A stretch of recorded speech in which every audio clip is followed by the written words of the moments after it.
Igor Tudor konfirmasi Federico Gatti belum siap jadi starter kontra Udinese. Igor Tudor mengindikasikan bahwa Federico Gatti masih belum dalam kondisi yang ideal untuk bermain sebagai starter saat menghadapi Udinese, terutama setelah Pierre Kalulu dipastikan absen. Sinyonya tua kini sedang fokus memburu tiket ke Liga Champions, yang masih berada dalam jangkauan mereka menjelang akhir musim ini. Bianconeri saat ini duduk di posisi keempat klasemen sementara Serie A, menyisakan 2 laga lagi, dengan keunggulan hanya dari selisih gol atas Lazio yang menjadi pesaing terdekat. Tak hanya itu, Juventus juga cuma unggul 1 poin dari AS Roma yang kini menempati peringkat ke-6 dalam perburuan tempat ke kompetisi Eropa musim depan. Skuad asuhan Igor Tudor akan melakoni pertandingan terakhir mereka di Serie A musim ini dengan menjamu Udinese di Turin. Namun, mereka harus tampil tanpa Pierre Kalulu, yang mendapatkan kartu merah saat melawan Lazio dan kini harus menjalani hukuman larangan bermain. Tak hanya untuk laga tersebut, Kalulu juga dipastikan absen dalam pertandingan pamungkas melawan Venezia karena larangan bermainnya diperpanjang menjadi 2 pertandingan. Dengan absennya Kalulu, Tudor kini hanya memiliki 2 opsi sebagai bek tengah, yaitu Federico Gatti dan Renato Veiga yang tersedia untuk dimainkan. Meski begitu, Gatti baru saja kembali dari cedera dan hanya bermain sebagai pemain pengganti dalam laga sebelumnya menghadapi Lazio.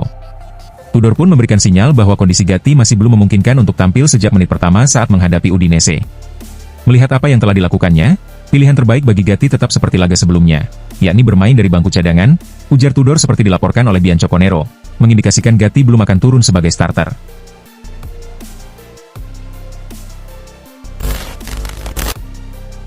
Juventus putuskan tak permanenkan Francisco Conceição, siap kembalikan ke Porto. Juventus dilaporkan tidak akan mengubah status pinjaman Francisco Conceição menjadi permanen, dan pemain asal Portugal itu dipastikan akan kembali ke FC Porto pada bursa transfer musim panas mendatang. Conceição bergabung ke Juventus dari Porto musim lalu lewat skema peminjaman setelah proses negosiasi yang cukup panjang. Awalnya, Juventus memang berniat merekrutnya secara permanen, namun keterbatasan finansial membuat kesepakatan hanya sebatas pinjaman tanpa klausul pembelian. Meski begitu, kedua klub disebut sempat menjalin kesepahaman informal bahwa Juventus akan mendapat prioritas jika ingin mempermanenkannya. Namun, karena sifatnya tidak mengikat secara hukum, Bianconeri tetap bebas untuk tidak melanjutkan kerjasama.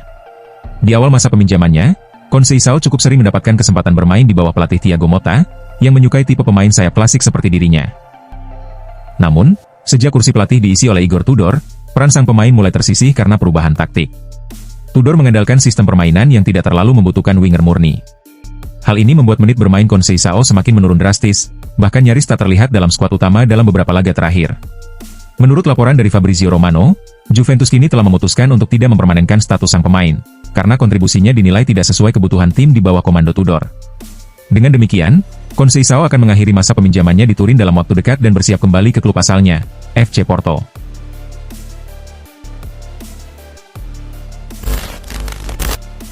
Juventus dapat kabar gembira dari Gleison Bremer.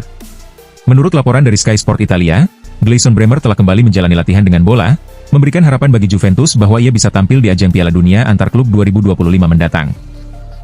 Saat ini, sinyonya tua tengah memusatkan perhatian untuk mengamankan satu tempat di Liga Champions musim depan, sebuah target yang sepenuhnya masih berada dalam kendali mereka sendiri. Bianconeri berada di urutan keempat klasemen sementara Serie A, hanya menyisakan 2 laga dan unggul selisih gol tipis atas Lazio yang mengintai di posisi kelima. Selain itu, Juventus pun hanya unggul 1 poin atas AS Roma yang menghuni posisi ke-6 dan berpotensi merebut tempat mereka dalam 2 pekan terakhir kompetisi.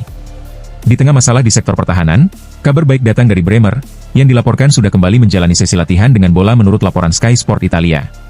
Bek asal Brasil itu sebelumnya harus menepi hampir sepanjang musim akibat cedera serius pada ligamen lutut anteriornya, sehingga membuatnya absen dalam laga melawan Udinese dan Venezia. Namun demikian, sang pemain berpeluang pulih sepenuhnya tepat waktu untuk tampil membela Juventus di Piala Dunia antar klub 2025, yang dijadwalkan bergulir mulai 19 Juni mendatang. Kehadiran Bremer sangat dinanti mengingat perannya sebagai salah satu pilar utama di lini belakang. Ketangguhan fisik dan kemampuannya membaca permainan menjadi aset vital dalam menjaga stabilitas pertahanan tim. Apalagi, Juventus sedang kekurangan stok bek tengah menyusul absennya Pierre Kalulu karena sanksi dan kondisi Federico Gatti yang belum fit sepenuhnya. Dalam situasi ini, kembalinya Bremer berpotensi menjadi faktor pembeda dalam upaya Juventus tampil kompetitif di panggung dunia. Jika proses pemulihan sang bek berjalan lancar, Juventus dapat menyambut Piala Dunia antar klub dengan rasa optimisme baru. Turnamen ini juga akan menjadi ajang pembuktian bagi klub untuk menunjukkan kekuatan mereka di kancah global sekaligus mengangkat kembali reputasi tim yang dalam beberapa musim terakhir mengalami pasang surut.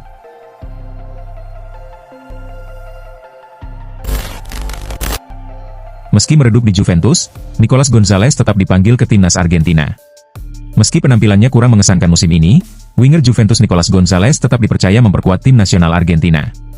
Gonzalez didatangkan oleh Juventus pada musim panas lalu sebagai bagian dari pembentukan ulang skuad yang dipimpin Thiago Motta. Kehadirannya diharapkan mampu menambah kekuatan di lini serang sekaligus memperdalam opsi pemain untuk bersaing di kompetisi domestik dan Eropa. Ia mengawali musim dengan cukup meyakinkan dan terlihat cocok dengan sistem permainan yang diterapkan Motta. Namun, cedera yang dialaminya membuatnya absen cukup lama, memutus ritme yang sedang ia bangun. Ketika kembali merumput, Juventus sudah mengalami perubahan sistem dan strategi, membuat Gonzalez harus menyesuaikan diri kembali. Sejak saat itu, penampilannya belum benar-benar konsisten. Ia kesulitan memberikan dampak besar di lini depan, terutama dalam pertandingan penting. Perannya di sektor sayap masih dinilai kurang optimal dan menjadi sorotan di tengah perjuangan Juventus mengamankan tiket Liga Champions. Kendati demikian, pelatih timnas Argentina Lionel Scaloni tetap menyertakannya dalam daftar pemain untuk laga internasional bulan Juni. Keputusan ini menunjukkan bahwa Scaloni masih melihat potensi dan nilai penting dalam diri Gonzalez, meski performanya di level klub tengah menurun. Bagi Gonzalez, kesempatan bersama timnas bisa menjadi momentum untuk memulihkan kepercayaan diri.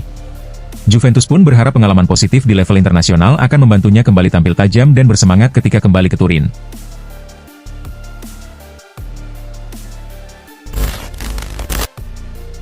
Gianpiero Gasperini masuk radar Juventus, Atalanta berusaha pertahankan.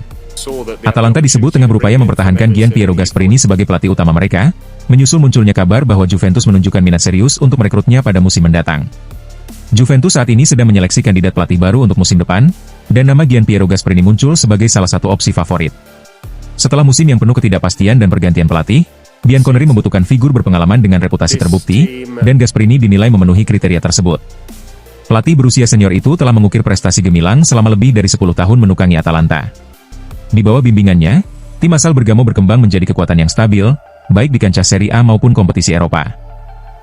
Momen puncaknya terjadi saat ia membawa Atalanta menjuarai Liga Eropa musim lalu, pencapaian besar yang menempatkannya dalam jajaran pelatih elit di negeri pizza. Kepiawaian Gasperini dalam membangun kolektivitas tim, mengorbitkan pemain muda, serta menciptakan sistem permainan yang solid membuatnya sangat dihormati. Juventus pun mengapresiasi pendekatan taktis yang ia kembangkan bersama Atalanta. Dengan ketidakjelasan nasib Antonio Conte, peluang Gasperini untuk mengambil alih posisi pelatih utama pun terbuka lebar. Namun Atalanta tak tinggal diam. Berdasarkan laporan dari Tutto Mercato Web, manajemen klub dijadwalkan mengadakan pertemuan langsung dengan Gasperini untuk membicarakan masa depannya.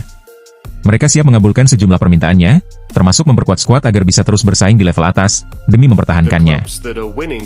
Meskipun Gasperini dilaporkan siap menerima tantangan baru dalam karirnya, Atalanta berharap bisa meyakinkannya untuk bertahan dengan menyuguhkan proyek jangka panjang yang menjanjikan. Juventus pun harus melakukan pendekatan serius jika ingin menariknya dari klub yang telah ia bangun sejak lama. Incredible player, a decisive player, match winner.